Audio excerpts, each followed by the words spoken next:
Hey guys, it's Tamara. Thank you so much for coming back to my channel. Welcome back. Today we're going to be talking about attachment trauma. And this is a topic that I haven't talked about quite yet. I've talked about the relationship between parents and their children and how it impacts us as adults. But I have yet to focus on attachment trauma specifically, so we're going to accomplish that in today's video. I also want to talk about the ACE study that has focused on 9 categories of child abuse. Okay, so I want to bring that up as well, or I might just post it in the description box below. So thank you so much for coming back to my channel for those who are subscribed. And for those who are new to my channel, I encourage you to hit the subscribe button so you can stick around with us, learn, grow, kind of incorporate some of this community knowledge that we have on the channel into your own experiences. Develop a little bit more of a broader perspective of topics of psychology. One of the things that sets this channel apart is that I talk about things that always has a foundation of trauma. I'm a nationally certified mental health therapist, but I'm internationally certified as a trauma therapist. So my experiences are pretty broad, and I try to bring that to this channel. All right. So the benefits for you in today's video is that we're going to talk about 6 categories of parents, and I'm going to point out some of their behaviors that leads to attachment trauma. So let's just go ahead and get started. All right. So I'm not going to be reading anything right now, so I'm going to remove my glasses. I always feel like that puts a little bit of a barrier between you and me. But let's just go ahead and jump in, all right? So attachment trauma, let me just define that for you. Attachment trauma, if I'm making a very general statement and definition, is disruption between the parent and the child, okay? Attachment trauma at its most basic definition is it's a disruption of the bonding process between the child and the parent. It's a disruption between the child and the parent, the process.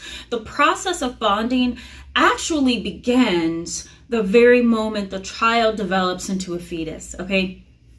There's tons and tons of research that focuses on the connection between baby and mother, even baby and father during the developmental process, right? The gestation process.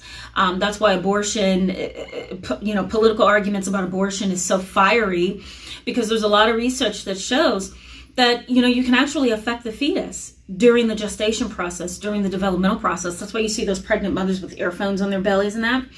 And some mothers, they do a lot of things to connect with the baby while it's growing, right? So some people, including myself, believes that the bonding process starts right away, all right? And research does back that to a certain extent.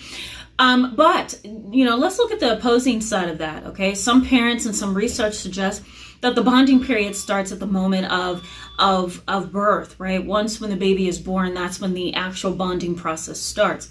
Can you imagine how emotionally and psychologically disruptive not bonding with a parent during that time can be to a child?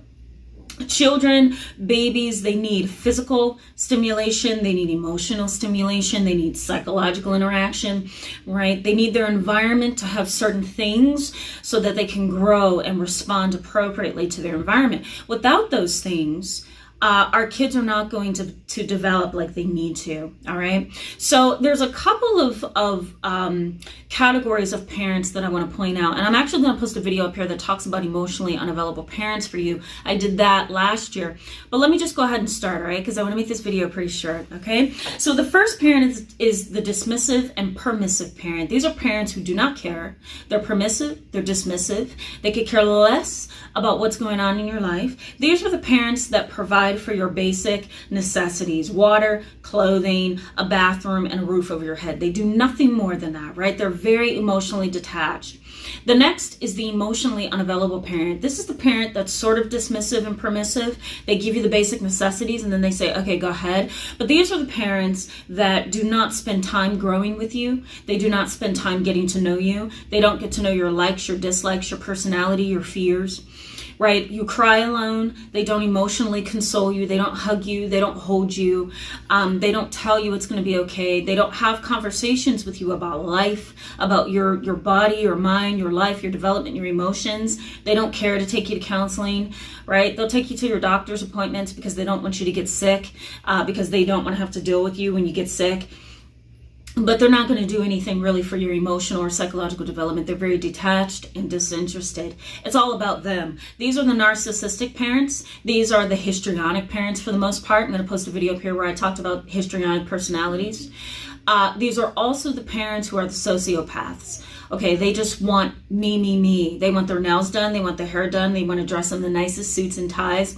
They want to drive the nice things. They want to have the nice homes, right? They want to use people. They're very sexually motivated, very egotistical, but they want nothing to do with their children. They may have only had you because you're like a prize or a trophy for them, right? You make them look good. That's the emotionally detached parent. That's category number 2. Category number 3 is the abusive and neglectful parent. This is the parent that will hit you, punch you, whoop you, whatever they can find. They may have had Child Protective Services on them multiple times, right? They do whatever they need to do to put you in check so you don't bother them, all right? So that's the abusive and neglectful parent. The next is the substance abusing parent. That's the parent who uses substances to cope. They self-medicate. Maybe they have multiple DUIs. Maybe they've been incarcerated.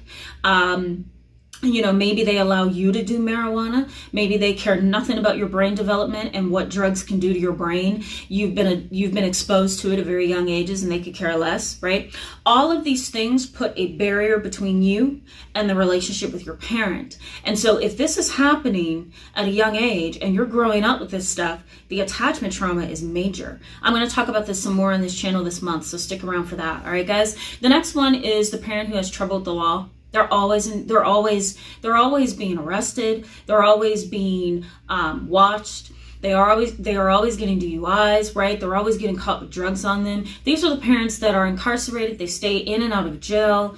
They're always having the police called on them. They're threatening. They're aggressive. That's very traumatizing for a child. It can lead to 2 things. One is vicarious trauma, and it can also lead to emotional and psychological trauma as well.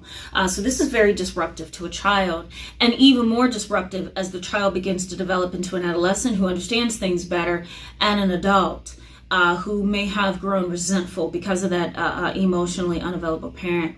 And last but not least, prejudice and discriminatory parents can also be emotionally destructive to their children, right? Because they segregate you from everything, right? They keep you stuck in a very ignorant state of mind.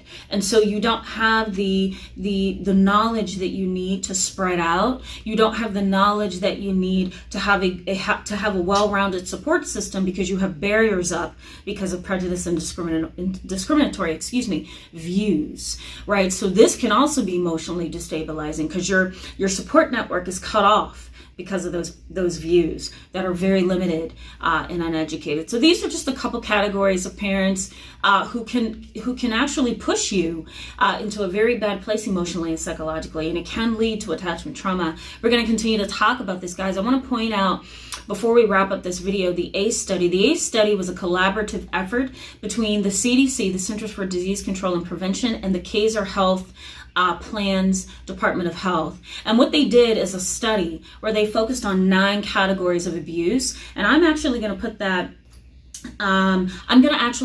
in the description box for you below, those 9 categories, and I want to focus on it in the next couple of videos, so stick around for that. Thank you so much for being with me in this video today, guys. I encourage you to give it a thumbs up if it was helpful to you.